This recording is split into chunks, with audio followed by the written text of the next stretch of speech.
Good morning. You're being poked by Laura. Oh my goodness, it has been a long few days. I decided to veer off of the list for this episode and just do a bit of a ramble. I'm still waiting for the avalanche of questions and subscribers. I think I'm up to 54 on Patreon, so if you haven't already done it, please go over, become a member. It's free. Also, you can click on my YouTube and subscribe. Please do this. It's very helpful to me, very, very helpful. I really am trying to grow, share my voice, share my knowledge, share my wisdom, and be of service to my community. Speaking of my community here in the United States of America, wow, we're going through a lot, and it really is intertwined with my being right now in a way that is indescribable. But I'm going to do a little bit of a ramble today while I wait for you all to send in your avalanche of questions. I do have a few other episodes that I'm ready to record based on some questions and suggestions, but I definitely need more. And really, it doesn't matter if I've talked about it before. There's no such thing as repetition. We can always go over information in a more in-depth way from a different angle. I'm all about that. So send me your health questions, spiritual, mental, emotional, physical, communal, right? The health of our communities. I feel very empowered to talk about all of these things, and I am happy to offer a new voice and a new perspective for you. So go ahead, subscribe, join. I appreciate that. I am struggling with some pretty severe vertigo at the moment, even as I sit here and stream this live and record to you.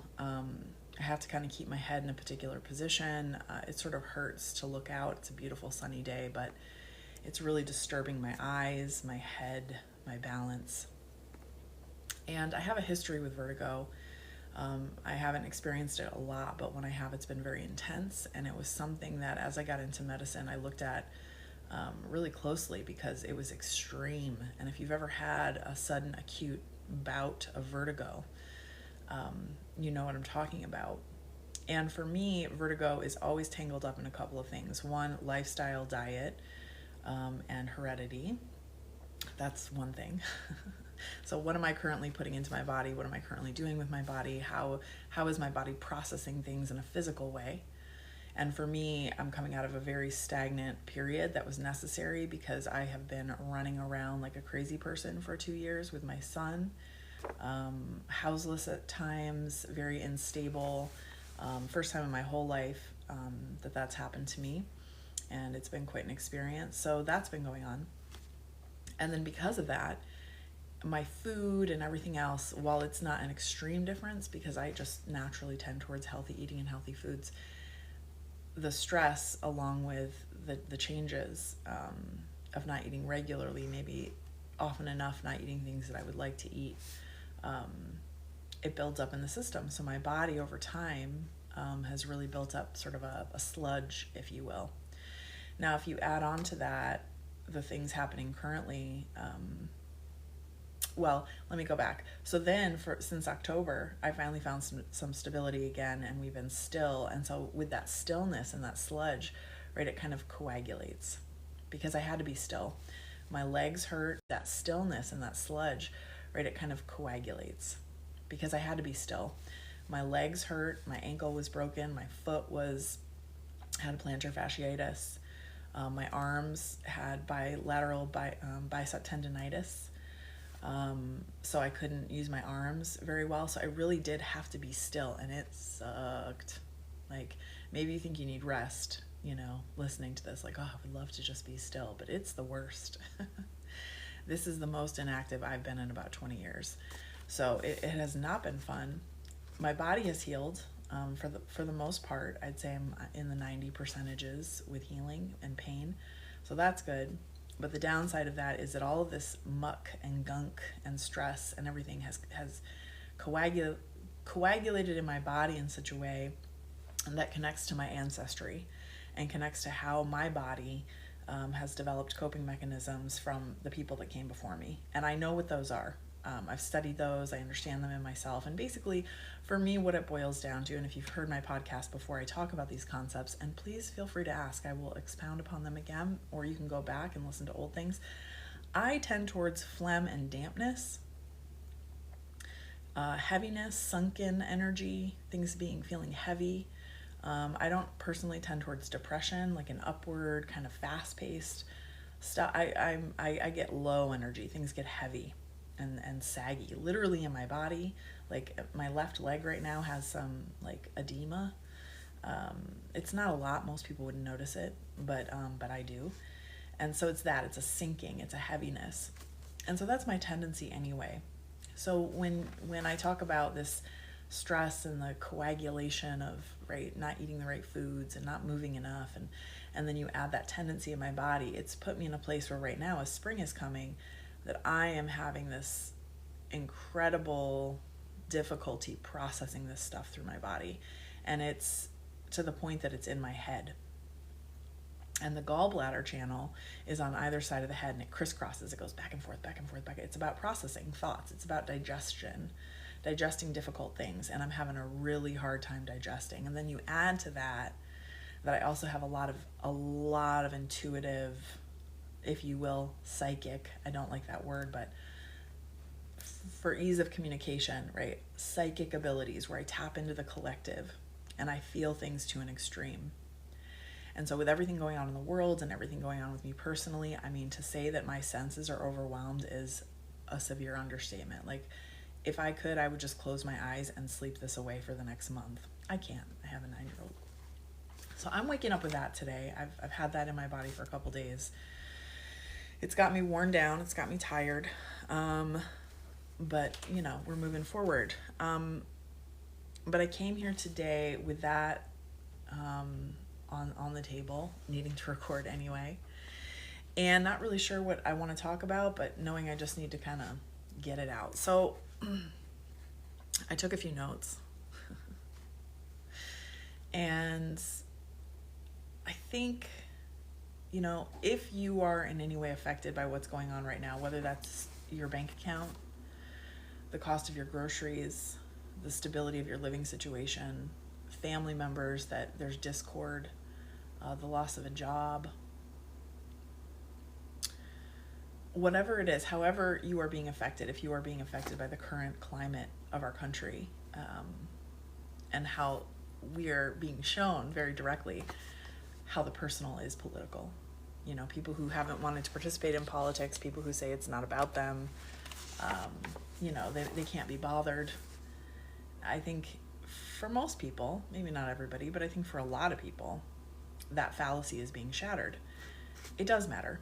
And as I was saying to a friend this morning, the purpose of politics is to find a common language between tribes, of which in the United States we have many, many, many, many tribes, religious, ethnic, spiritual, so many different tribes. That politics allows us a language and methods to communicate.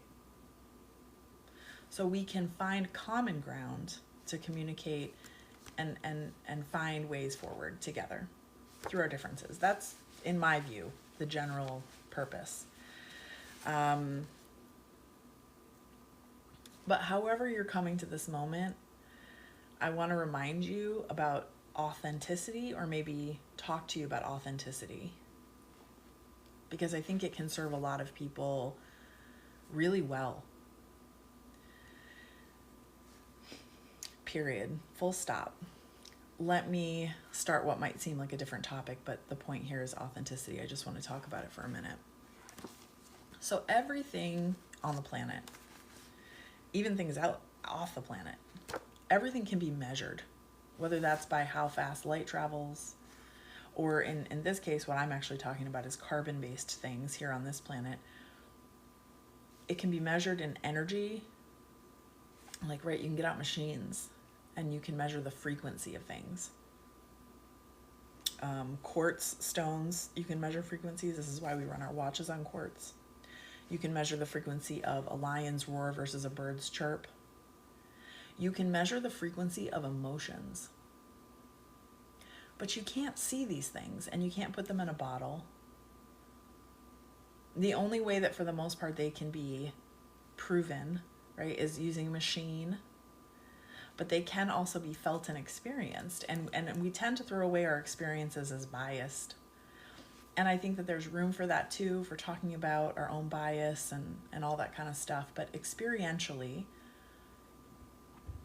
there have been studies as of late that have looked at the frequencies of emotion that carry the most power. And a lot of people, when asked, what emotion do you think carries the most powerful energy, the highest frequency or whatever, a lot of people would say love. But it turns out that's not the case. It turns out that the energy that produces the highest frequency is authenticity. And my fellow friends and followers and mutuals on TikTok know this, because this went around TikTok for a long time. But authenticity, and the thing about authenticity that's so cool is it doesn't require that you know everything. It doesn't require that you have all the answers. It doesn't require that you're right. It just requires that you can be present and honest with yourself. And I think a lot of people in this country struggle with that. A lot of people are defensive. It brings me back to 2020 when I first started doing lives. And a lot of the lives that we did, where we had audiences and we did podcasts, and I literally took phone calls and we answered questions. What was I talking to people about at that point? And it was mostly white Americans that I was if not exclusively, who were like asking the questions I wanted to know. It was like all the stuff that was exploding in 2020 with TikTok, at least: race, class, gender, ethnicity. And this is my background in terms of my white education as a white woman from the Midwest. And I've been, steeped in that reality after I hit it face first like a brick wall in my 20s. I've been living in that reality for 30 years at this point. And the thing that I realized as I began to learn the language and as I began to understand the concepts and then step through them and experience life in a different way, experience my own being in a different way, my authenticity grew, because I started to let go of the need to defend myself, my existence, my excuses, the explanations I was given, and just surrender and let go in the authenticity of, I don't know. And I don't understand. And I'm here to listen, and I'm here to learn. And I think a lot of Americans need to step into that energy. That it's not about knowing, because you can't know it all. No one can know it all. And certainly if this is a new topic for you and something that feels scary, then you have to be willing to surrender to the not knowing. And if you can come to that authentically, that not knowing, and you can be real with being vulnerable, and I think vulnerability is sort of flip side of this here, because really authenticity requires vulnerability. It requires the ability to say, I'm wrong. I don't know. Maybe even, I'm sorry.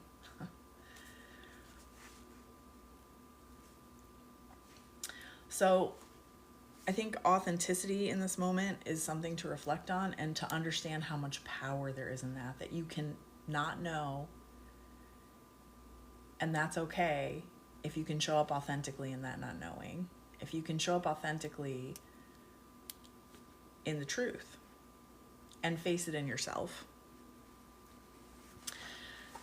This brings me around to the topic of general healing, which for me in this weird loop today brings me into this vertigo situation that I'm having, into the healing journey, into the language of healing.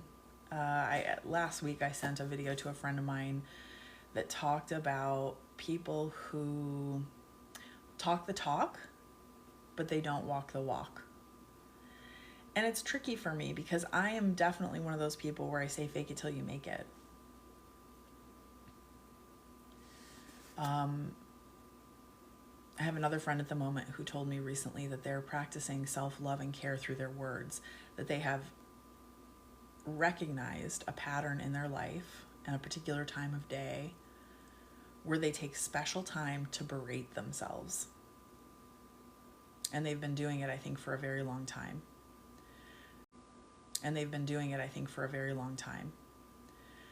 To, at the end of the day, make sure that they get their whips in of how they're not good enough, of how they are everything wrong.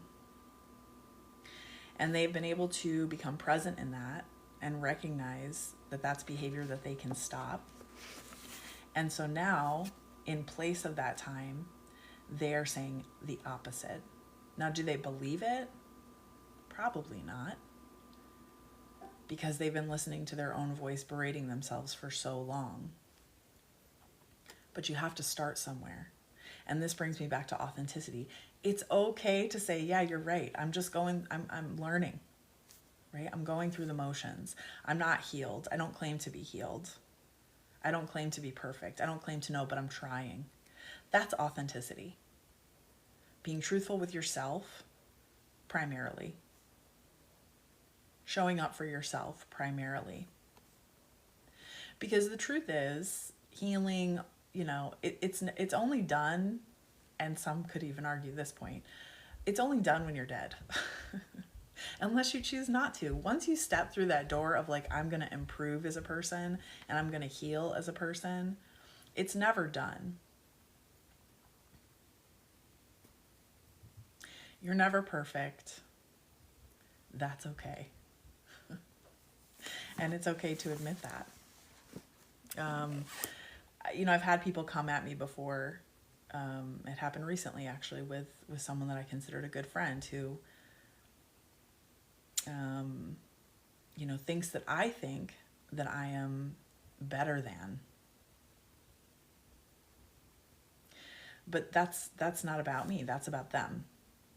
That's about them feeling less than and projecting that onto me.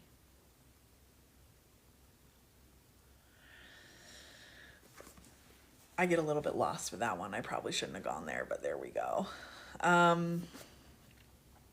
So for me today with this vertigo, I'm going to try to wrap this weird podcast episode up. Hopefully I'm making a few valid points that are helpful. This is what you get when I show up for a podcast with really bad vertigo. If I was caught in my old patterns, and I'm talking patterns from a couple decades ago, I might say to myself, God, you are so stupid. Why did you eat this? Why did you take that? Why didn't you do this or that this winter? Like, how did you allow all this to build up in your head? Because that's what this is, what I'm dealing with today. It's an accumulation. Or why don't you have better boundaries with your psychic intuitive abilities? Why aren't you protecting and do it? You know what? I'm not perfect. I'll never be perfect. I can't protect myself from the world. I can hold good boundaries. I can have a positive attitude where I look forward in life and where I'm honest about my feelings. But I can't control everything outside of me. And it's ridiculous to think that I can. It's ridiculous to think that I'm not still fallible, that I'm not vulnerable. We're all vulnerable. We're all fallible. You're not going to win all the time. You're not going to be right all the time. I'm sure most people listening to this are like, yeah, duh. And yet, when bad things happen or we make mistakes, I see over and over again how people just whip themselves. So much self-cruelty. And this morning, as I was thinking about my boundaries around my psychic abilities, I was like, I can't fight the world. I can't put up, like I could literally just, I don't know, get drunk all the time. I could shoot up heroin, I suppose. I could, I don't know, just sit and watch Netflix all day. I could just tune the world out. I could do that. But I choose to show up in my life. And just by showing up in the climate that we live in right now, despite all the good work that I've done and all the healing that I've done and everything I know and everything I'm good at and how I'm able to help other people on their healing paths and journeys, I'm still human. I'm still susceptible, even with good boundaries. And the avalanche of discord, disharmony, unhappiness, pain, it's overwhelming. It's everywhere. And I do see my friends setting up better boundaries around things like news and, where they're taking things one bite at a time. And I was this morning a little bit annoyed with myself for not having studied with more psychic teachers to help me with my psychic boundaries, that I'm under this attack. But it's like, I can't study medicine and the Constitution and raise a child, and be myself and take care of me and have other relationships. And I can't do every single thing. So yeah, I've faltered. My psychic boundaries are down. And as a result, I have really bad vertigo. I'll tell you, so trigger warning, this is about a story in my life that might be triggering to some people. It has to do with sexual assault. So for me, it's just a story. This is stuff I've worked through, but I want to talk about the last time this happened for me. And this psychological, emotional response of the body and digestion. And you can go back in my podcast. I talk about this elsewhere. And again, I would be happy to talk about maybe a condition you've had or something you've had to give more insight into this. But I'm going to end sharing this story. So the kind of vertigo I have right now, it's not as extreme, but it's very similar to when I was 17 years old. And I had just returned from a 3-month stay in Mexico. And when I was there, and I had a great time, I met great people. On the whole, it was a great trip.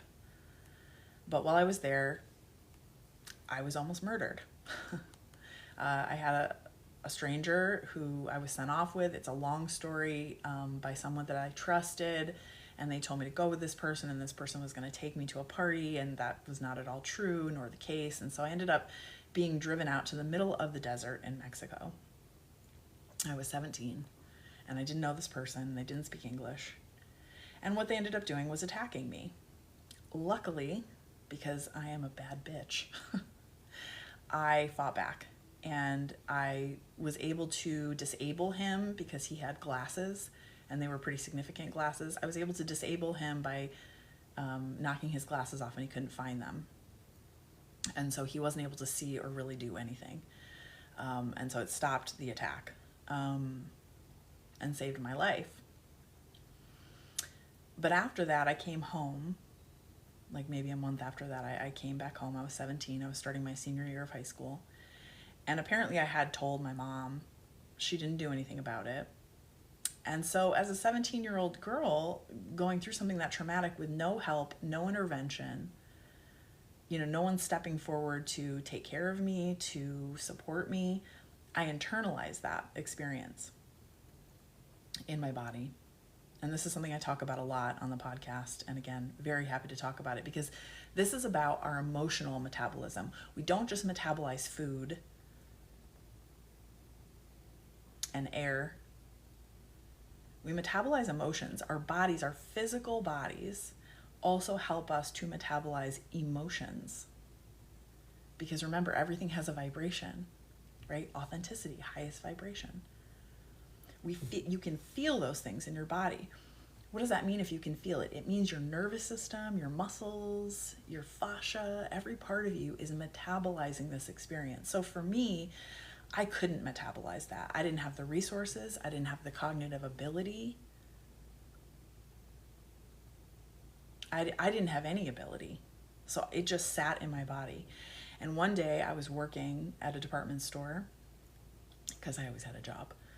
I was working at a department store and I was sorting clothes. It was like a day that the store was closed. We had to sort things and get rid of things and organize things. And I was sorting clothes. And I'll never forget it. I was just moving things on the hangers. And all of a sudden, up was down, left and right were opposite. everything was spinning. Nothing made sense. I couldn't find up from down, to the point that I just literally fell on the floor. It was only when I hit the floor that I knew I was on the floor, because I could feel it on my face. And then I got extremely nauseous, and I had to claw my way to the bathroom, just crawling on the floor and trying to gain my bearings. And I thought I was going to throw up. I did not throw up. But that was this extreme processing of something so thick and dense. It was an emotional experience. I had no thoughts about it. I didn't even have feelings that I could identify. I just had this thick sludge of an emotional, physical experience that I've been through, that I'd never spoken of, that no one helped me with, that I had nowhere to put. And at that moment, I know it was going through my body. And it was very acute. I think it lasted maybe 20 minutes. And I was able to go back to work. And I've had a couple of half experiences of that in my life. I'm 50 now. I was 17 then. That was the first time that it ever happened. And so today, as I sit here contemplating all these random things I'm talking to you about, authenticity, healing,